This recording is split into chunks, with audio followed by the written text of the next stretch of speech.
Pues bienvenidos a la edición de abril de la Pieza del Mes 2025, un programa que organiza el museo junto con la Delegación de Cultura y Turismo del Ayuntamiento de Écija y este año con el patrocinio o la financiación en parte también de la Diputación de Sevilla, esto hay que decirlo, porque también están colaborando. Sabéis que el argumento, que hoy se demuestra muy bien, el argumento de la Pieza del Mes es hablar de piezas que están expuestas pero a las que se les puede dar una explicación, un enfoque nuevo y añadido, y en este caso son piezas que, como veis todos, no son piezas especialmente monumentales, no son piezas de estas de las que todo el mundo se fija habitualmente, de hecho, casi todas las tenemos todavía guardadas y no en exposición, como estos plomos inscritos en árabe o plomos ya de época cristiana, a los que la conferenciante que ahora voy a presentar les va a dar una vuelta bastante importante a lo que se piensa tradicionalmente. Nuestra conferenciante, la doctora Ana María Labarta Gómez, es, y esto me tienen que creer porque es así, es probablemente la mejor persona que podíamos haber traído en el mundo para hablar de estos objetos, porque aparte que es una arabista, ella es natural de Barcelona, se doctoró con una tesis de una edición de un libro árabe en Barcelona y ha sido catedrática de filología árabe, no sé exactamente cómo se llama la cátedra, en la Universidad de Córdoba, muchos años, y luego se transfirió a la Universidad de Valencia, donde se ha jubilado, según ella ya hace mucho, pero según yo no, porque fue hace 5 años que está, en 2020 está jubilada. Es una persona que tiene una... Bueno, yo la conocía solamente por correo electrónico, ahora hablaremos que ella ha estudiado pieza de Écija, incluso hace años, el anillo famoso de Banquer, un anillo que apareció en el siglo XVIII y que publicó uno de los primeros arabistas españoles de finales del XVIII, principios del XIX, que yo cuando descubrí ese artículo me quedé fascinado, pero hace poco está estudiando en un libro que voy a mencionar ahora, el anillo con inscripción árabe que tenemos expuesto en las salas nuevas de época islámica en la planta superior. O sea que tenía ya una cierta relación con Écija y con piezas de Écija, pero sobre todo es que entre las innumerables cosas que ha trabajado en aspectos, obviamente, de inscripciones árabes sobre todo tipo de soportes, pero en concreto sobre objetos de uso personal y sobre todo joyería. Ahora contaré un poco voy a intentar ser lo más breve que pueda. Ya digo, artículos, yo creo, ¿cómo se llama? En la página esta de la Universidad de Zaragoza, de referencias. Ahí hay más de 80 y pico artículos, tiene nueve dices tú en la de Academia, Edu. Tiene una dedicación, ha trabajado sobre todo lo que tiene que ver con el mundo árabe, incluido diccionarios, vocabularios, árabe-español y catalán-árabe. Bueno, eso era para los estudiantes. Para los estudiantes, pero eso. Yo el libro del vocabulario lo tengo, el tuyo, que por cierto lo tenía que haber traído para que lo firmara. Ha trabajado sobre edición de textos de medicina, farmacopea y astrología, la edición en castellano de publicaciones de autores árabes medievales o antiguos en general. Pero tiene una dedicación que es la que nos interesa muchísimo, que es la joyería de época andalusí y de época morisca. Ha trabajado muchísimo sobre los moriscos, sobre la vida de los moriscos, y yo lo que creo que lo interesante de esto es que precisamente estas piezas, humildes seguramente, de plomo, que no es el material más vistoso del mundo, es complicado, aquí lo comentábamos, incluso para fotografiar, porque es un material, pues es plomo. Pero es que no van a hablar, ella nos va a hablar ahora mismo de lo que dice la religiosidad popular, o sea, la vida de la gente, el uso que hacía la gente de objetos, gente que eran como nosotros, ni más listos, ni más tontos, ni más guapos, ni más feos que nosotros, ¿no? Ha trabajado sobre la vida de los moriscos, es decir, los musulmanes que pervivieron después de la conquista castellana o aragonesa, sobre sus costumbres, sobre su joyería, sobre todo tipo de asuntos, sobre cartas, diplomática, y sobre todo tiene una dedicación que por eso a mí como arqueólogo, que lo comentamos ayer, me interesa muchísimo, porque ella ha trabajado sobre todo tipo de epigrafía, de inscripciones árabes, pero ha trabajado muchísimo sobre inscripciones que no son las inscripciones oficiales monumentales, no son inscripciones en una techumbre de madera, un artesonado, en una armadura de painudillo, las inscripciones que hacían a lo mejor los propios trabajadores de la obra, o inscripciones sobre cerámica pero no inscripciones necesariamente con intención publicitaria como las de alguna cerámica de Bergangareso, sino inscripciones que podía hacer el que fabricaba o el que usaba el cacharro, ¿no? Ahí estuvo viendo la tinaja que tenemos en árabe, con alguna inscripción en árabe del propietario o el fabricante de la tinaja. Entonces, son cuestiones que nos llevan directamente a la vida de la gente, que es, en principio, lo que deberíamos querer hacer todos los arqueólogos y historiadores. Es no solamente conocer lo que nos cuentan las crónicas oficiales, normalmente exageradas y normalmente pagadas por el poder político religioso, sino las cosas que nos hablan de la vida cotidiana, que es, insisto, lo que nos está contando en el propio título de la conferencia.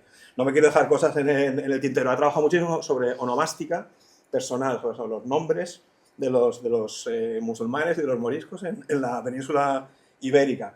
Ha trabajado sobre España y Portugal, pero su dedicación, ha trabajado sobre la caña de azúcar, sobre el cultivo y la industria de la caña de azúcar, sobre muchísimas cosas. Pero sobre todo, yo creo que casi todo el mundo la conoce en el mundo de la arqueología porque ha trabajado sobre estas cosas, sobre las piezas de joyería, de todo tipo de joyería, de época andalusí y de época morisca, y sobre lo que podemos saber, averiguar de la cultura andalusí y morisca a partir de esos objetos, digamos, de adorno personal o de uso personal, como seguramente nos va a contar ahora mismo en la conferencia. Y, en fin, yo podría seguir hablando muchísimo tiempo del currículum de la doctora Labarta, que es deslumbrante. Repito lo que decía, no creo que haya mejor persona que nos pueda explicar hoy las piezas que hemos seleccionado para este día, que son, como saben, todas las piezas de este año, el leitmotiv de las piezas del año 2025, es la ideología, lo simbólico, las cosas que nos hablan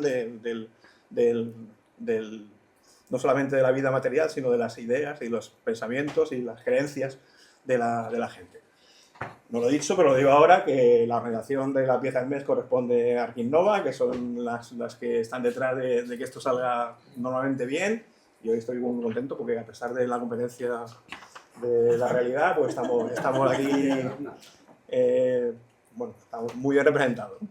Y yo, sin más, le doy la palabra a Ana Labarta para que nos ilustre. Yo voy a estar muy atento a lo que nos cuente y dejamos espacio para, como siempre, para preguntas al final. Sí. Que creo que ella la va a responder mejor que nadie. Y nada, muchas gracias, Ana. Porque ha venido de Valencia solo para esto, ¿eh? Y la gente que viene no viene, no cobra por venir aquí, ¿vale? O sea que se ha venido desde Valencia para esto. Así que nada. Muchísimas gracias, en primer lugar, por la invitación, porque ha sido una ocasión para conocer Écija, donde solo había estado un rato, hace como 40 años, y que me ha encantado la ciudad, y ha sido una ocasión de salir de Valencia y disiparme un poco en un momento también un poco difícil para mí. Y me ha venido muy bien. Y no me voy a enrollar, vamos a pasar a hablar del tema. En todas las religiones hay unas creencias, un ritual y unas prácticas oficiales aprobadas por quienes tienen estudios y competencia en la materia. Vamos a pensar en la rama católica del cristianismo, que es la más difundida entre nosotros y la que mejor conocemos. A lo largo de los siglos, la religión oficial ha patrocinado la construcción de catedrales, iglesias, monasterios, ha pagado trabajos de pintura y de escultura en piedra y en madera. Pensemos en los cuadros, retablos, las figuras que representan escenas de la Biblia y de la vida de Cristo y de Santa María, o los milagros y los martirios de los santos, si queréis, los pasos de Semana Santa. También ha encargado y adquirido objetos de platería, de orfebrería, tejidos y bordados. Al lado de esto existe una serie de prácticas de devoción popular que pueden ser objeto de censura por las autoridades más estrictas, de indiferencia o incluso despertar su interés, ya que pueden reportar beneficios económicos interesantes. En las iglesias o en sus alrededores, en los monasterios y en tiendas especializadas, se pueden adquirir productos de devoción variados: cirios y velas, estampas, medallas, rosarios, escapularios, figuritas de santos, Todos sabéis de lo que estoy hablando. Un evangelio es una pequeña bolsita de unos 2 centímetros de lado, a veces decorada, que contiene supuestamente un papel con un fragmento de los evangelios. Es mentira. Yo he abierto ese y dentro hay un grabado con la Virgen del Carmen. Pero bueno. Estos objetos servían y sirven como protección para el bebé. De larga tradición popular, se le coloca en la cuna o en el cochecito. Ese de la izquierda, he puesto ese año 1950 porque lo mandó una hermana de mi abuela, que era monja, cuando nací yo. Por eso os digo que lo he abierto y lo he espiado. Pero hechos a mano por religiosas de distintos monasterios y de distintas congregaciones, se podían adquirir en 2015, por 5 euros. Y en las Agustinas de Murcia. Y los venden en 2025 por 6 euros las Clarisas de Ellín, en la provincia de Albacete. Es decir, que se siguen usando. En su anuncio aseguran que están bendecidos y son muy apropiados para proteger a los bebés y niños pequeños. Ese es el de las Agustinas de 2015. Las mismas religiosas y otras religiosas venden escapularios de la Virgen del Carmen y de Jesús Nazareno de Medinaceli, detentes del corazón de Jesús y escudos del Ángel de la Guarda. Ese de ahí en medio es un imán para la nevera. En tiempos no muy lejanos, muchos os acordaréis, era usual llevar una imagen de San Cristóbal colocada en el salpicadero del coche como protección para los conductores. Una imagen de San Pancracio con una ramita de perejil y una moneda en el dedo. Antes había unas monedas de 50 céntimos y unas de 25 pesetas que tenían un agujero y se le podía poner en el dedo. A falta de esas monedas, hay quien les ponía luego un billete enganchado con celo en la base de las... Y esto se supone que ayudaba a la prosperidad de los establecimientos comerciales y supongo que todavía deben seguir estando. Eso por un lado. Los exvotos son objetos hechos de cera o de lámina metálica que se cuelgan junto a la imagen de un santo como agradecimiento por una gracia recibida o después de haber obtenido una curación, habiéndole rezado y habiendo prometido hacerle esa ofrenda al santo que sea o a la Virgen de no sé dónde. Representan el miembro enfermo, un brazo, una mano, la pierna, ojos, corazón, un hígado, un estómago, un niño, un bebé, una persona entera, de cuerpo entero, a lo mejor había ido a la guerra o que estaba enferma toda ella, lo que sea. También hay cuadritos que representan escenas de accidentes o desventuras de las que alguien se salvó por un milagro. El exvoto es a la vez una muestra de gratitud y un testimonio de la fe de los creyentes. Su uso es muy antiguo y como ejemplo podemos fijarnos en este cuadro que está pintado hacia 1500 y está dedicado a la curación de la princesa Eudoxia, que estaba endemoniada, y se ve, no se ve muy bien, pero le sale de la boca un demonio negro, en el que se ve una serie de exvotos que estaban colgados en lo alto de la tumba de San Esteban. Ahí vemos también una pierna, una cabeza, esa cosa oval que deben ser unos ojos, un barco de alguien que debía ser marino y que debía estar en alguna tempestad, en algún horrible peligro, y se salvó y le llevó una maqueta del barco. Con el tiempo, en algunos lugares, los exvotos han cambiado de sentido. Esas mismas figuras de mano, pierna, corazón y otras 1000 cosas, grabadas y recortadas en lámina metálica por artesanos de México, se denominan allí milagros. Los milagros o milagritos se cuelgan en las casas con finalidad protectora. Ya no es una cosa que yo llevo después de que me he curado, después de que me he salvado, sino que la pongo antes para prevenir enfermedades y accidentes. Esos espejos que llevan en el centro algunos son la consecuencia de que en algunos casos se llevaban el objeto al templo del santo o de la Virgen para pasarlo por su figura, para que adquiriera valor religioso. Si hay mucha gente y no se puede uno acercar, le pones un espejo y entonces aquello coge la imagen y ya se le pega el efecto beneficioso a través del espejo al objeto. Entonces, esto llevan esos espejitos como recuerdo, sin saber ya por qué lo hacen, como recuerdo de aquellos antiguos sistemas. Los enfermos que acuden al santuario de la Virgen de Lourdes desde 1858, cuando se le apareció la Virgen, pueden adquirir estampas, rosarios, cirios, conos de incienso, botellitas de agua con la forma de la Virgen, caramelos de menta hechos con agua milagrosa. Son la versión moderna de los recuerdos que traían desde hace muchísimos siglos los peregrinos. Los más antiguos peregrinos iban a Oriente Medio. Las visitas al Santo Sepulcro de Jesús empezaron en el siglo IV, cuando el emperador Constantino y su madre, Santa Elena, dotaron a la ciudad de Jerusalén de iglesias y santuarios y la convirtieron en el principal centro de peregrinación cristiana. San Menas, del que muchos no habíamos oído hablar antes, fue martirizado, era de Alejandría, en Egipto, y se convirtió en el santo patrono del Egipto cristiano desde el siglo IV. Los fieles acudían a su tumba hasta que en el 642 los musulmanes tomaron Egipto y acabaron con la peregrinación.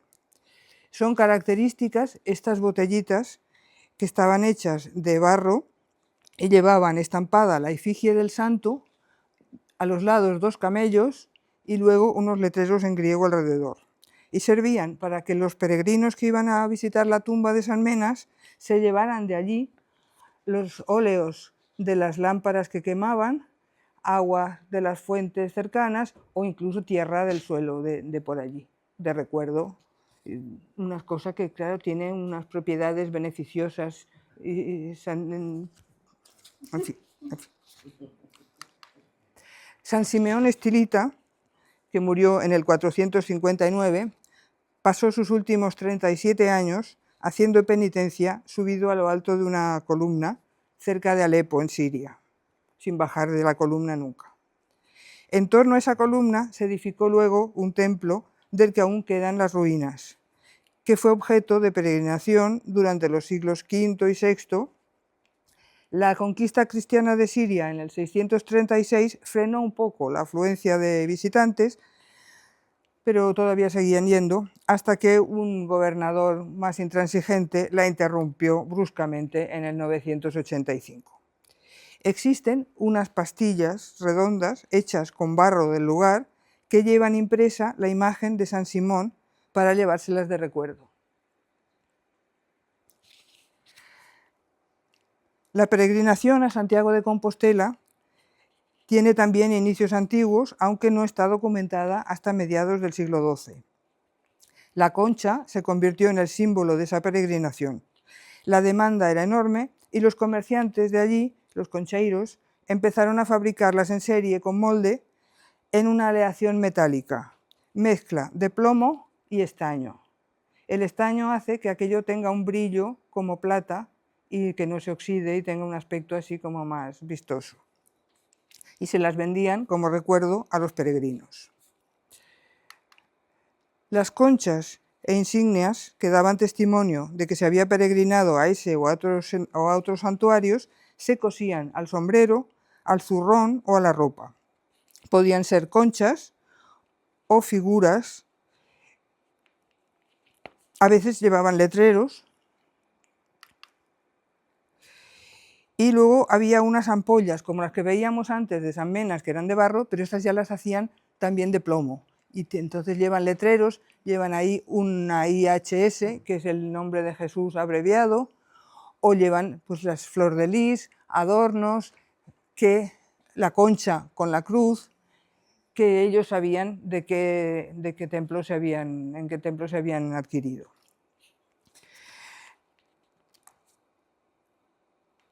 Para fomentar la peregrinación a Roma, en 1300 el Papa Bonifacio VIII estableció el primer año santo o año jubilar para que la gente ganara indulgencias plenarias.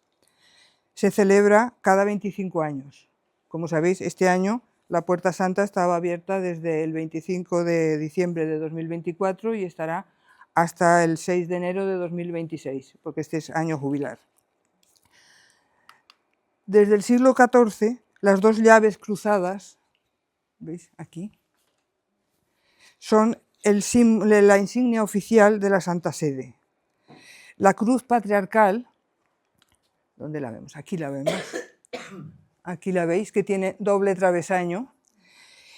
Esa se relaciona con la peregrinación a un lugar donde se obtiene indulgencia plenaria.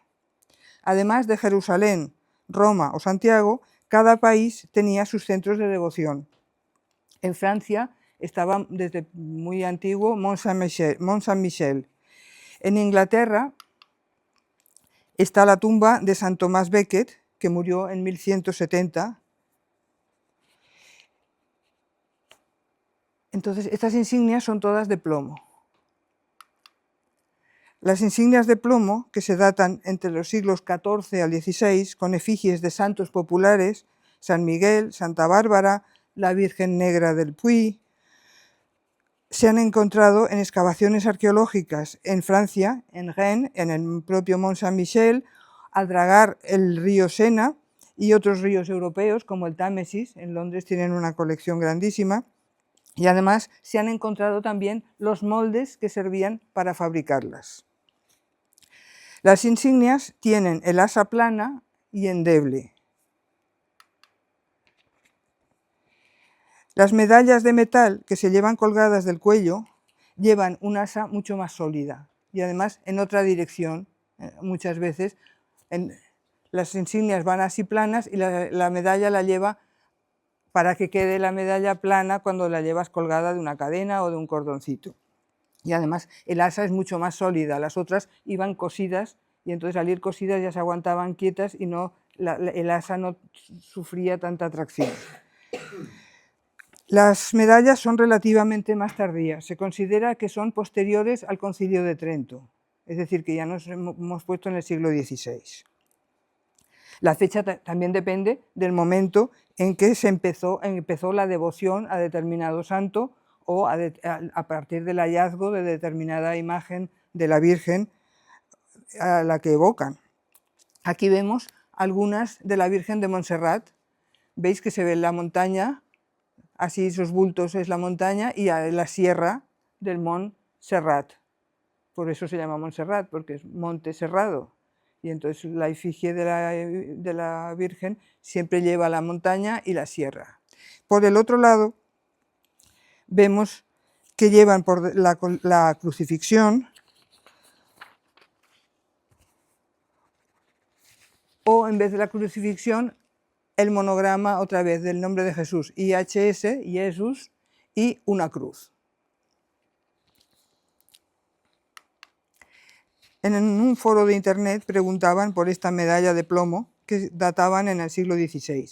En una cara se ve mal a una santa que lleva en una mano, se ve un poco la palma, lo que quiere decir que esa santa fue mártir. Los que llevan palma es la palma del martirio. Y luego lleva por el otro lado la cruz latina y IHS, el monograma de Jesús. Es el mismo símbolo que tenemos en dos piezas aquí de las que tenéis expuestas del Museo de Écija.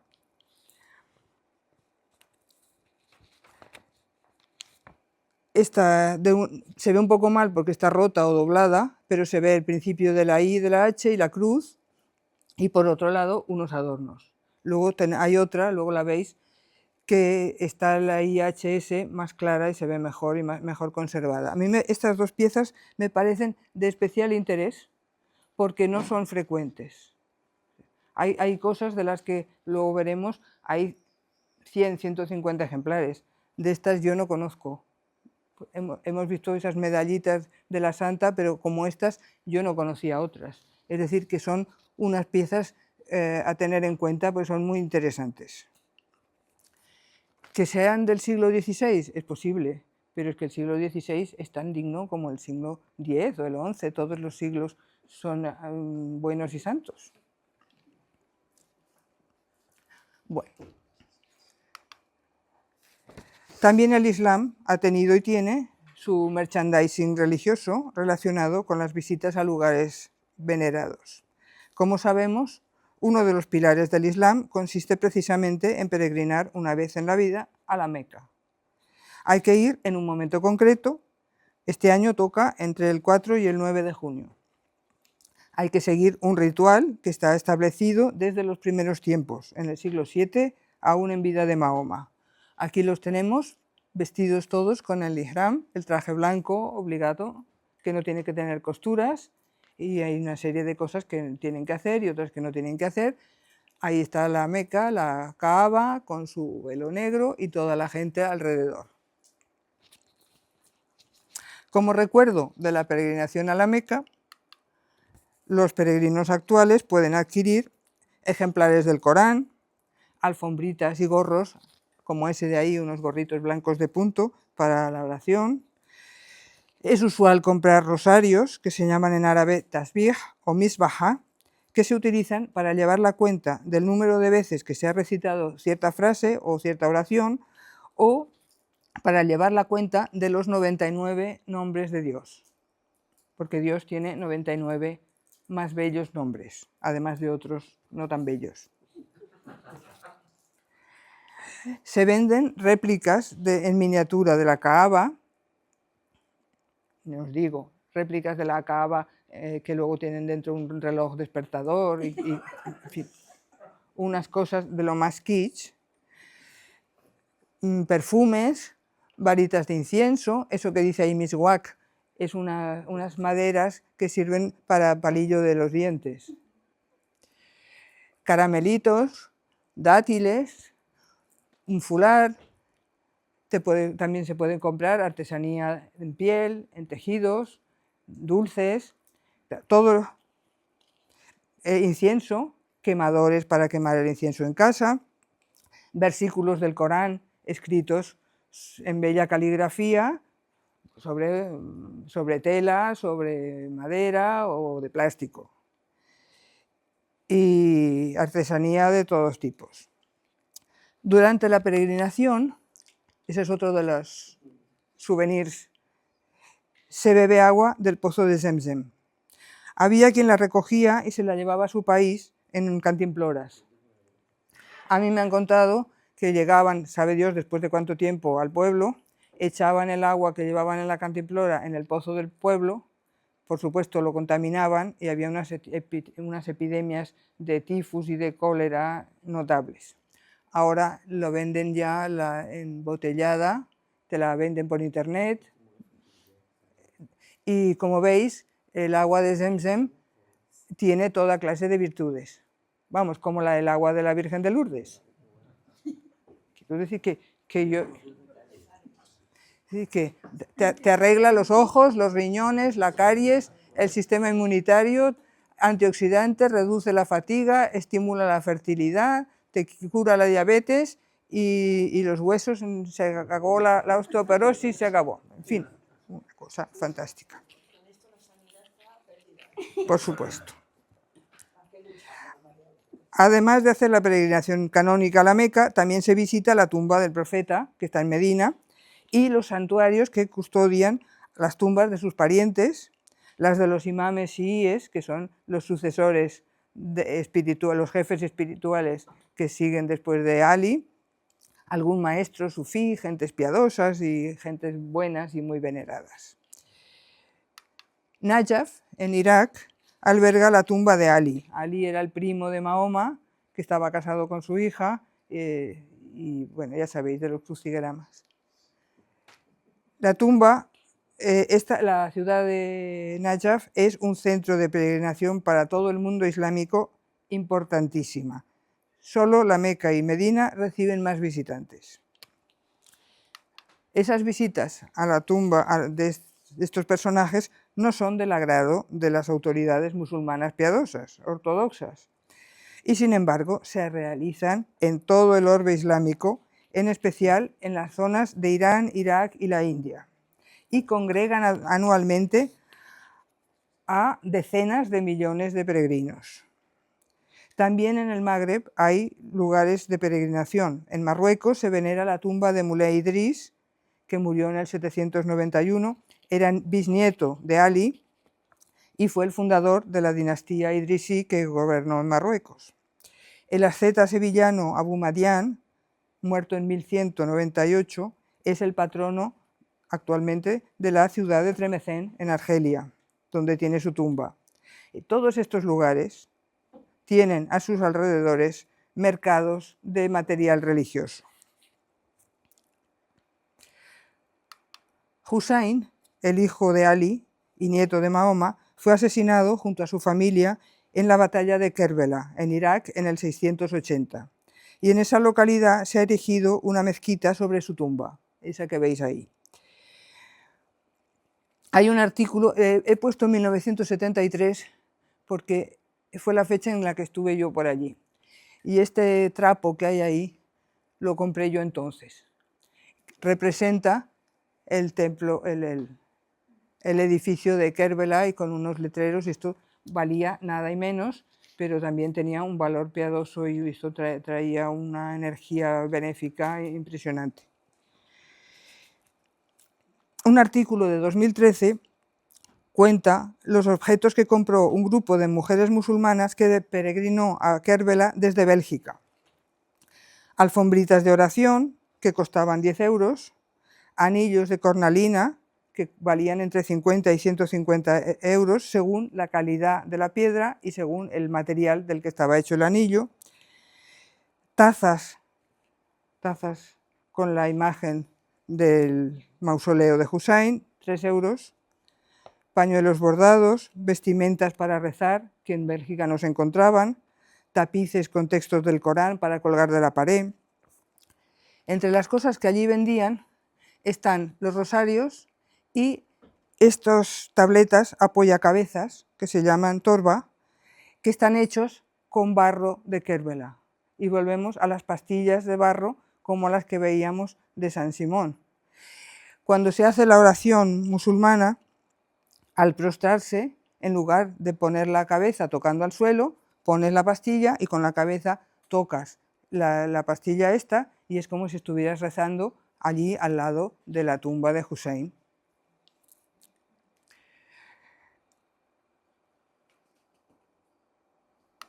Los rosarios, esas tabletas también las traje yo de allí, y estos rosarios también. Los rosarios pueden ser de 33 cuentas o de 99. Los largos están hechos con bolitas de barro de Kerbela, barro de allí. Yo no sé si están cocidas o no, por si acaso yo las toco poco. Cada cuenta además tiene grabada, tiene estampado unas decoraciones, no son lisas, tiene un motivo vegetal, así una cosa mona. Si tienes un rosario grande, pues lleva la cuenta de los 99 nombres. Si el rosario es de 33, pues lo pasas 3 veces.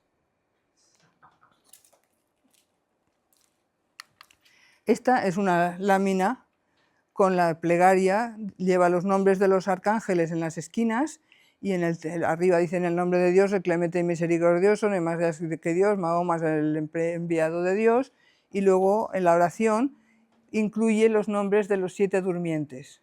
Esa es una leyenda de origen cristiano antiquísima, de unos que se metieron en una gruta, eran cristianos, los perseguían los romanos, se escondieron y amanecieron 300 años después, cuando el cristianismo ya había triunfado.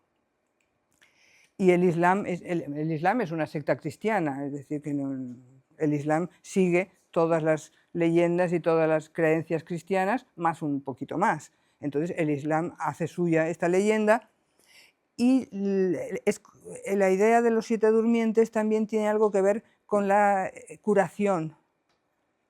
Uno que está enfermo y el miembro enfermo se cura. Y entonces una placa de estas que invoca a los 7 durmientes bueno, pues se cura con el poder de Dios, claro, siempre que Dios quiera, si no, nada. Esta la compré yo en la India, en el mausoleo de Chishti, en Ajmer, hace 10 años.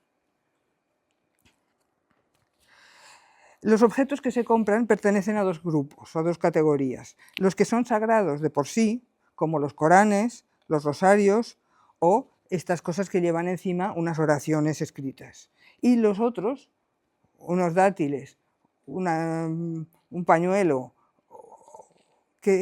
un bolso de cuero, que adquieren valor sagrado a través del contacto con el lugar.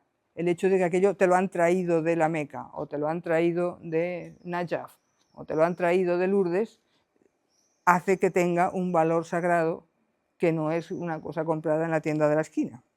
De este modo, los peregrinos vuelven a casa con la maleta llena de recuerdos cargados de baraka, de energía benéfica.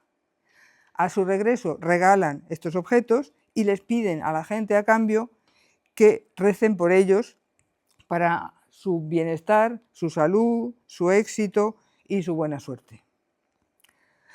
También consta que en nuestra península había en el siglo XVI peregrinaciones y romerías multitudinarias a ciertas tumbas en fechas señaladas. Iban una vez al año, el primer domingo de abril, a la Alfondeguilla, en la Val d'Uxó, en la provincia de Castellón. No sé yo en qué fechas, pero sospecho que por abril-mayo iban a la tumba de Abu Ahmad Jafar Ibn Buna, que había muerto en 1227, en la Zeneta, en la provincia de Alicante. Y había otro centro de devoción en Ocaña, pienso que es Ocaña, la de la provincia de Toledo. ¿Se llevaban los musulmanes que peregrinaban a esos sitios recuerdos desde allí? No lo sabemos. Probablemente sí. Vamos a centrarnos ahora en los plomos, en las láminas de plomo que llevan letras árabes en relieve. Vamos a empezar por los que se conocen de excavaciones arqueológicas. El primero que se publicó fue el de Nuestra Señora da Cola, que lo encontró Abel Viana en los años 60, cuando estaba excavando allá en Portugal. Poco antes de morir, este arqueólogo portugués consultó por carta a los colegas españoles, le enviaron unas fotografías y don Manuel Ocaña leyó en él: no tiene asociado y no hay más Dios que Dios, el Alto, el Todopoderoso. Es decir, un trozo de oración musulmana, probablemente del Corán. Algunos otros encontrados en excavaciones se han ido publicando a lo largo de los años de manera individual o en pequeños grupos. En casi todos los casos se da la circunstancia, que no parece fortuita, de que son láminas rectangulares bastante alargadas y que luego están dobladas en 3. La misma coincidencia se da también en el aspecto textual. Contienen expresiones religiosas en árabe y aleyas son versículos del Corán, a menudo las mismas. En uno hallado en Cártama, en Málaga, que rompieron al intentar desdoblarlo, porque estas cosas no se pueden desdoblar a lo bruto, si los intentas desdoblar los rompes. Entonces, claro, los coleccionistas y los que lo encuentran por allí, pues intentan abrirlo como si aquello fuera de cartón y los rompen. Pues ahí se lee la Zora, o sea, el capítulo del Corán 112, que afirma la unicidad de Dios. En 1991, Carmen Barceló y yo estudiamos una lámina hallada en superficie en Palma del Río. Estaba doblada en 3. La cartela central dice: no hay más Dios que Dios, Mahoma es el enviado de Dios. Y en la orla: en el nombre de Dios, el clemente, el misericordioso. Dios bendiga y salve a Mahoma y a su familia. La grafía, estoy hablando de esta. La grafía es del tipo que se llama cursivo, que es relativamente moderno, de época almohade o posterior. Es decir, ya estamos a finales del siglo XI-XII. En el 95 se publicó, sin leerlo, uno que se conserva en el Museo de Ibiza. Es ese que tenéis ahí. Y el último, por la derecha, es el plomo de Ifac, que apareció entre la tierra del relleno de una necrópolis medieval cristiana. O sea que probablemente estaba entre la tierra, no se sabe por qué. En 1997, Carmen Barceló, Rafa Azuar y yo dedicamos un trabajo a esa que está ahí, que se encontró 10 años antes en el Cabezo de Tinajas, en Rojales, en la provincia de Alicante. Leímos en una cara la Zora Coránica 112, ya creo que es la tercera vez que nos sale, y en la otra cara, en el nombre de Dios clemente y misericordioso, me protege el Señor de la gloria, el poder y la omnipotencia. Confía en el viviente que no muere. Es Corán 25:58.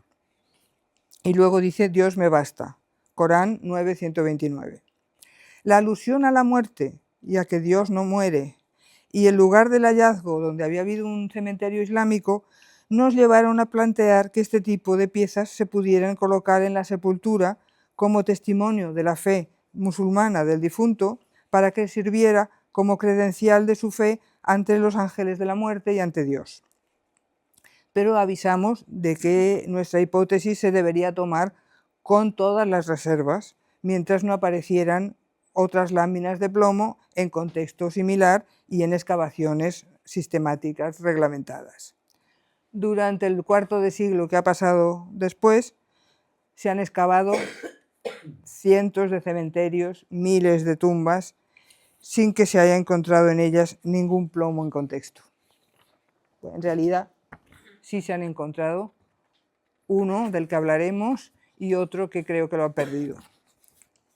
Así que poco sabemos. Además de estas piezas arqueológicas, se conocen otras muchas que están en manos de coleccionistas. Lo habitual es que las adquieran en mercadillos o por internet a través del mercado de compraventa, que se nutre de lo hallado de manera casual en superficie, de prospecciones clandestinas con detector de metales y de la abundante producción de falsificadores e imitadores modernos. Como consecuencia, se desconocen casi siempre el lugar y circunstancias en que se han hallado, y eso les hace perder casi todo el valor arqueológico a los que lo tenían. Y así es como se cuelan en los museos, por venta o por donación, las piezas falsas. Desde el punto de vista de su construcción, podemos establecer dos grupos. Los que consisten en una simple lámina plana, la figura estándar, ese es el mismo que lo han desdoblado. La figura estándar es generalmente rectangular, con dos lados cortos y dos mucho más largos. De este tipo se conocen unos 150. Pueden llevar la escritura por ambas caras o por una sola. Presentar un escrito en líneas paralelas, como si fuera una hoja escrita, o llevar una cartela central y una orla. La cartela puede ser rectangular o tener en un extremo una forma de arco, como si fuera un mihrab de mezquita. Además de estas rectangulares, también hay unas 50 redondas. El otro tipo tiene forma de cajita hueca, con unas asas sólidas en lo alto para llevarlo colgado. No sé si la persona o yo qué sé, o de la mula. Al pasar un cordón queda de cara, como las medallas. De estas se conocen un centenar. De estas se encontró un ejemplar entre los restos óseos humanos de la sepultura de la necrópolis islámica de la fortaleza de Yecla, en Murcia, que es el que tenemos ahí arriba. Lleva 3 asas en lo alto, ha perdido una, pero la publicación no explica en qué lugar de la tumba estaba, ni en qué relación tenía respecto al esqueleto, si estaba entre la tierra revuelto o lo tenía en la mano o lo tenía como colgado del cuello o dónde. Se ven 3 líneas de escritura, de hecho se ven bastante mal, pero en ellas Carmen Barceló leyó Corán 112. El Museo de Écija, entre las piezas que tenemos ahí expuestas, posee 2 ejemplares de este tipo. Este, que está muy dañado, y yo no he conseguido leer lo que pone. El otro lleva en una cara el poder le pertenece a Dios, al Mulk Lillah, y en la otra la gloria le pertenece a Dios, al Izza Lillah. Las letras van perfiladas. Aquí tenéis el de Écija comparado con otros. Las letras van perfiladas y tienen unas formas caligráficas muy características. Se conocen otros 3 iguales y tomé nota de uno que se vendía por internet desde Málaga. Veis que son iguales. Estos probablemente están hechos con el mismo molde. ¿Qué llevan escritos estos plomos? Ya lo hemos ido viendo un poco. Pero ha habido que esperar a un trabajo de Carmen Barceló de 2019 para tener una primera visión global de los textos que se leen sobre los plomos. Ella los lee, los traduce, identifica los pasajes coránicos y, atendiendo al contenido textual, los clasifica en 4 grupos. Los del grupo 1 son los que, como el de Rojales, contienen una oración emparentada con la que se reza por los difuntos, y las que se escribían además luego en época morisca en un papel que se les ponía a algunos muertos, que se llamaba la Carta de la Muerte, y que dice: en el nombre de Dios, el clemente, el misericordioso, me protege el Señor de la gloria y la omnipotencia, me aferro al Señor de la sublimidad, el poder y la majestad, confía en el viviente que no muere. Los del tipo 2 llevan la Zora Coránica 112, que contiene el fundamento del credo islámico, ya lo he dicho varias veces. ¿Qué dice exactamente? En el nombre de Dios, el clemente, el misericordioso, di: Él es Dios, es uno, Dios el eterno, no ha engendrado ni ha sido engendrado, no tiene igual. Tenemos este del Museo de Écija. Por un lado, lleva, por el lado de la izquierda, lleva el Corán 112. Y por el otro lado dice: sucede lo que Dios quiere, no hay fuerza sino en Dios, el alto, el todopoderoso, no hay más Dios que Dios, Mahoma es el enviado de Dios, Dios me basta. Los del tipo 3 están destinados a colocarse bajo la protección de Dios. Hay varios subgrupos. Unos invocan todos o parte de los 99 más bellos nombres de Dios. Dios, clemente, misericordioso, el primero, sabio, rey, dominador, santo, el que da seguridad, custodio, poderoso, fuerte, sumo, perdonador, hacedor, creador, grande, eterno, etc. Otros llevan diversas combinaciones de versículos coránicos. Los del tipo 4 contienen oraciones y fragmentos del Corán que parecen asociados a algún fin de curación y que se sospecha que tal vez los llevaría a alguien que estaba enfermo. De estos hay muy pocos. Decía Carmen Barceló que cabe pensar en la hipótesis de que algunos de estos plomos se adquirieran en un punto común durante esas romerías anuales desde donde se pudieron dispersar, y que convendría rastrear los lugares donde se han descubierto láminas de un mismo taller para tratar de situarlo y establecer conexiones entre los moldes que se han encontrado y las láminas conservadas. Yo estoy de acuerdo con ella, pero por desgracia las piezas de las que sabemos el lugar preciso en que se han encontrado son poquísimas. Algunas se pueden ubicar en los alrededores de ciertas poblaciones o en una comarca, en los Pedroches, por ejemplo, o en una provincia. Estos son de la provincia de Málaga. Pero la gran mayoría de los plomos que se conocen son frutos de búsquedas clandestinas, expolio de yacimientos y compraventa en mercadillos, y por ello se oculta intencionadamente su procedencia. Con todo, me he entretenido en situar en un mapa las poblaciones de las que se sabe seguro de dónde proceden los plomos. Lo primero que me llama a mí la atención es que no hay ninguno encontrado en Córdoba capital, una ciudad que durante el califato tenía, dicen, 2 millones de habitantes, y que no haya ni uno solo. Y después, fijaros un poco en la distribución, que la distribución coincide con la extensión del territorio bajo poder musulmán a finales del Imperio Almorávide e inicios del Almohade. en el primer cuarto del siglo XII. Es decir, que probablemente estos plomos en la época califal no se hacían, no existían. Tal vez empezaron a hacerse en época de taifas o al final de las taifas. Como estas piezas carecen de contexto arqueológico, para determinar su cronología no tenemos más recurso que fijarnos en los rasgos de su epigrafía, es fijarnos en la letra. Es cierto que es fiable solo dentro de un orden, porque un mismo molde puede estar en uso durante muchísimo tiempo. Y además, porque en cualquier momento se puede coger un modelo y de esa pieza antigua sacar una copia y hacer un molde nuevo y seguir haciendo piezas similares, si no idénticas. Las cajas que llevan dentro un papelito, que hay algunas, hay muchas cajas que no tienen dentro nada porque se ha perdido lo que había o se ha degradado o se ha desintegrado, pero por lo menos hay 3 que tienen dentro un papelito. Tienen que ser posteriores a la instalación de talleres de fabricación de papel y tienen que ser de una época en que la comercialización del papel tiene que ser generalizada y a precios asequibles. Pues no vamos a meter dentro de una chisma de plomo una cosa que vale su precio en oro.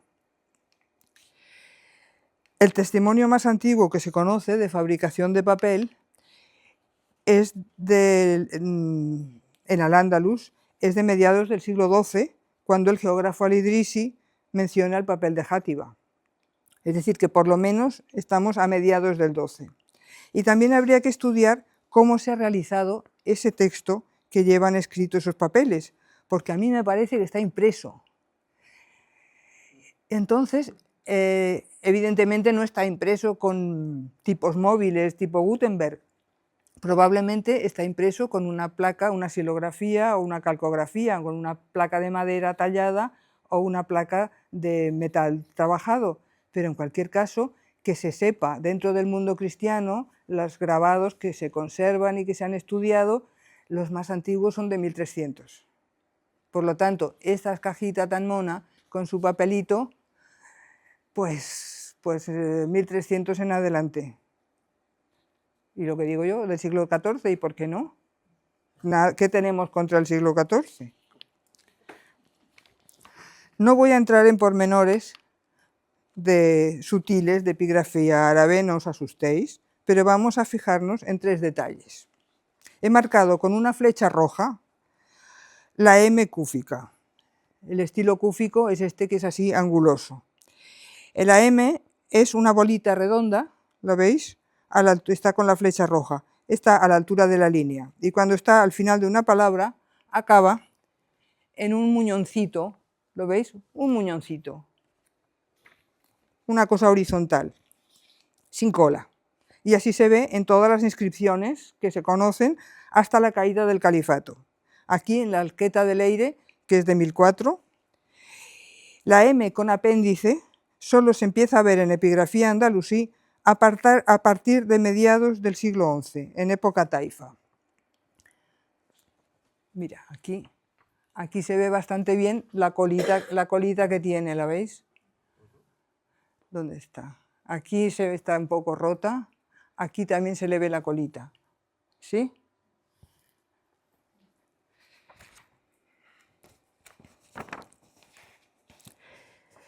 He marcado con un círculo amarillo la segunda L de la palabra Allah, Dios. En el siglo X no se doblaba sobre la H, ni en la Arqueta del Eire, ni todavía en el epitafio del rey de la taifa de Alpuente de 1055. Se empieza a doblar a partir de mediados del siglo XI, otra vez al final de las taifas y con los almorávides. ¿Veis ahí abajo cómo se dobla dentro del círculo amarillo? Arriba los 2 palitos suben verticales, aquí tenemos el segundo palito que se dobla hacia la izquierda. Es la misma palabra. Desde el 944, la unión de la L y la H de Allah no es recta, sino que forma una curva por debajo de la línea, que se mantendrá ya siempre y que se extenderá cada vez a más uniones de letras. Aquí las he señalado con flechas azules. ¿veis? Entre el palo que tiene el círculo y la letra siguiente, aquí abajo, no sé si llego yo, ¿lo veis? Que hace una curva, ahí, a ver, a la sombra mía. En lugar de ser horizontal, hace una curva por debajo. Sabemos que estamos más tarde del 944. En este caso se sabe porque lleva la fecha, es 1004. Y en ese otro caso también se sabe, pero todos, ¿lo veis? La cantidad de uniones que llevan con flecha azul,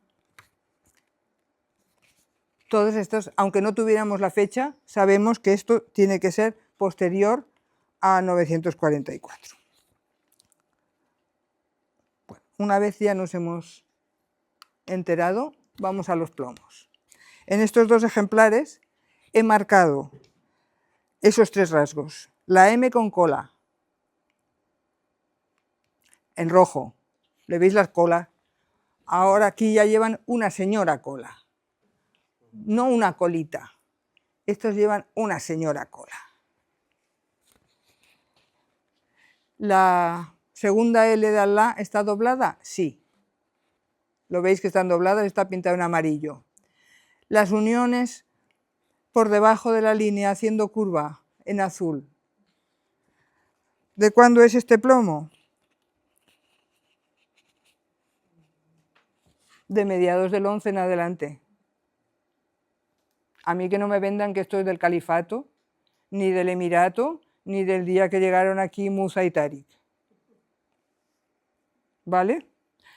Hay más rasgos en los que nos podemos fijar y podemos ir a cosas más sutiles y datarlo con más... Pero bueno, tampoco se trataba de aquí hacer un curso de epigrafía de repente. La grafía cursiva, esto de este lado, es grafía cursiva. ¿Veis la diferencia? No es angulosa como la cúfica. Se documenta en epigrafía norteafricana y andalusí solo a partir ya de bien entrado el siglo XII. El testimonio más antiguo que conocemos por ahora de grafía cursiva es un epitafio que está en el Castelo de San Jorge de Lisboa, que es de 1131. Luego hay inscripciones en la Aljama de Tremecén, 1136, en la mezquita de Karaouín de Fez, 1137, o la ciudadela de Badajoz, 1150.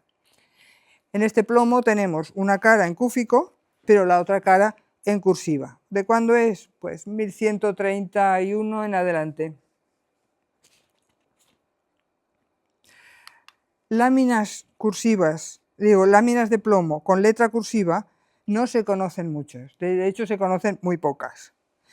Esta grande, contiene en el nombre de Dios clemente y misericordioso, luego tiene el capítulo 1 del Corán, luego Corán 3:18, luego Corán 112, y se puede comparar la colocación del letrero, cómo colocan aquí, cómo están colocadas las letras, con cómo están colocadas aquí, que son las monedas almohades.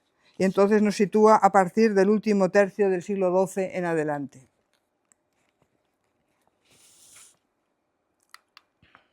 También llevaba cursiva esta de una colección particular de Écija, la verás pero no la catarás. Y esa otra de Granada, que os decía que la encontraron en el cementerio, haciendo excavaciones en el cementerio de Granada, el cementerio islámico, y no he conseguido fotos. Solo he conseguido esto, que es el PDF de la foto que tienen pegada en la ficha, porque sospecho que la han extraviado. He dicho que estos plomos están hechos a molde. Bueno, ya se ve, están hechos a molde. Carmen Barceló estudió en 2023 el conjunto de los más de 50 moldes enteros o fragmentados que se conocen, hallados en excavaciones peninsulares o conservados en museos. Propuso una tipología de los objetos que se producían con ellos, agrupando las formas y figuras que contienen. Señala que hay 21 moldes para fundir láminas rectangulares o redondas con texto árabe y que son solo poco más de la cuarta parte de las 75 imágenes que se ven grabadas sobre las placas de piedra. Otros son juguetes, joyas, dedales y objetos que no se sabe para qué son, formas que no se sabe. Leyó sus escritos, pero no logró emparejar ninguno de los ejemplares de plomo que tenemos con los moldes y ninguno de los moldes con los ejemplares que se conservan. ¿Qué había escrito en las láminas de plomo, en las láminas de piedra? Lo mismo que veíamos escrito en las láminas de plomo, lo que confirma que estas placas servían para hacer las láminas de plomo que conocemos. ¿Qué había? La oración que se dice por los muertos, la azora 112 del Corán, versículos diversos del Corán. Las azoras del Corán 113 y 114 son muy cortas y las dos comienzan diciendo: me refugio en Dios contra el demonio, contra los males, contra una serie de cosas. Recuerdan el final del Padre Nuestro: no nos dejes caer en la tentación y líbranos del mal. Era frecuente que los moriscos, durante el siglo XVI, las llevaran encima escritas en un papelito. Ahí sí que había papel abundante, como protección. Por el contrario, entre las láminas de plomo que hemos visto antes y la azora 113, las azoras 113 y 114, no se han encontrado más que en una lámina rectangular, pero sabemos que se fabricaban porque este molde del Castelo de Sant Jordi lleva justamente el capítulo 113. Carmen Barceló hizo un mapa con la distribución de todos los moldes. He borrado los que no eran para hacer láminas escritas y he dejado las que supuestamente sí, salvo esos dos o tres, Cea y San Esteban de Gormaz, que me resultan a mí muy sospechosos lugares. Volvemos a tener la misma distribución que teníamos antes de donde se han encontrado los plomos. Es decir, la mayoría son de época taifa, almorávides, almohades, hasta la mitad del siglo XIII y alguno tal vez más moderno. Ahora, muchos de ellos, bueno, yo no sé si os dais cuenta, pero son incompletos, equivocados, las letras del revés y una labra tan tosca y tal cantidad de defectos que yo sospecho que nunca tuvieron uso, por decirlo fino. Quiero decir, ahora que no nos oye nadie, probablemente muchos son para vendérselos a Gómez Moreno o a quien sea que los compró y que los hizo llegar al Arqueológico Nacional. En fin. Bueno. En 1987, Taufik Ibrahim presentó en el Congreso de Arqueología su propia colección de plomos, que había dividido en dos grupos o categorías: precintos y amuletos. En la segunda categoría incluía las cajitas con asas de suspensión, las láminas rectangulares luego dobladas en tres, discos redondos, formas de espada,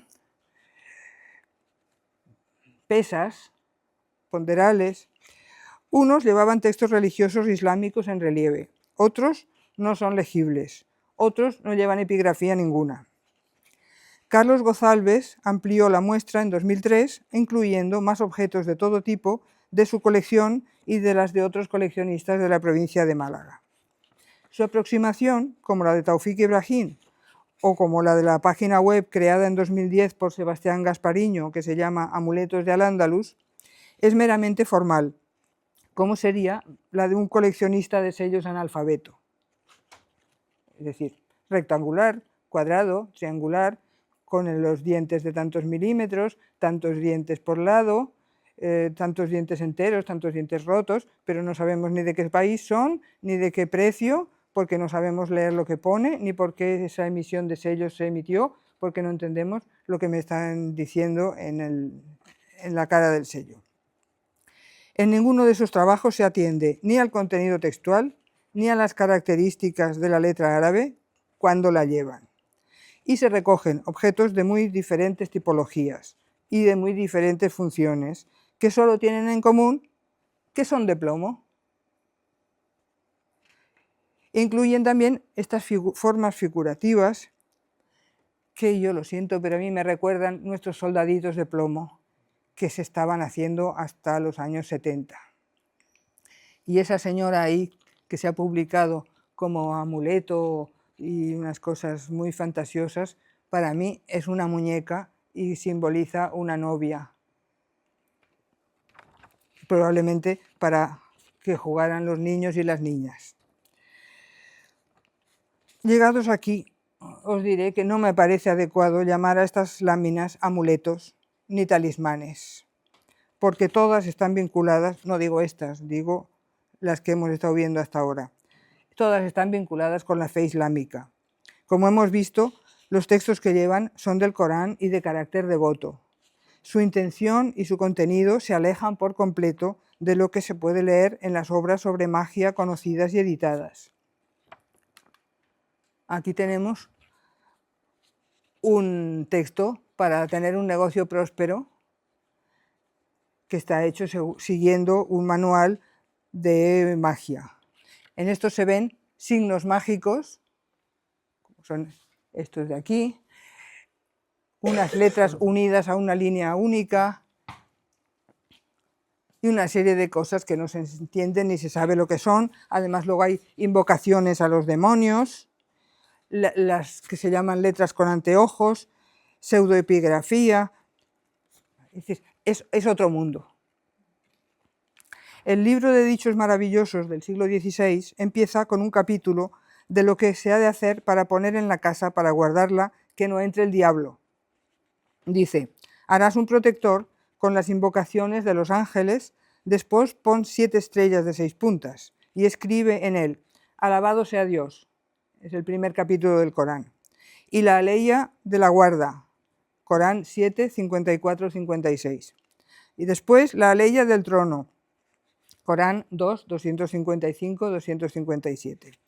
Pondrás este reparo de la casa en unos canutos y les cubrirás las bocas con pez. Le ponen alquitrán para que no se escape el papelito del canuto. Pon uno a la entrada de la puerta de la casa y otro a la entrada de la caballeriza. Y si querrás, ponlo en lo más alto de la casa o en los rincones. Todo dentro de la pared. Conceptualmente, ese canuto de los moriscos que contiene textos coránicos difiere poco de la lámina metálica repujada con el Sagrado Corazón de Jesús que encontré clavada en la puerta de mi piso cuando lo compré. Si estos objetos de plomo nos parecen relacionados con la magia o con la superstición, deberemos llamar magia o superstición a todas las religiones. Y si llamamos amuletos a los plomos con textos coránicos, deberemos usar la misma palabra para los crucifijos y las medallas de santos. Y tal vez para los billetes de dólar que llevan escrito "En Dios confío". Es todo, gracias.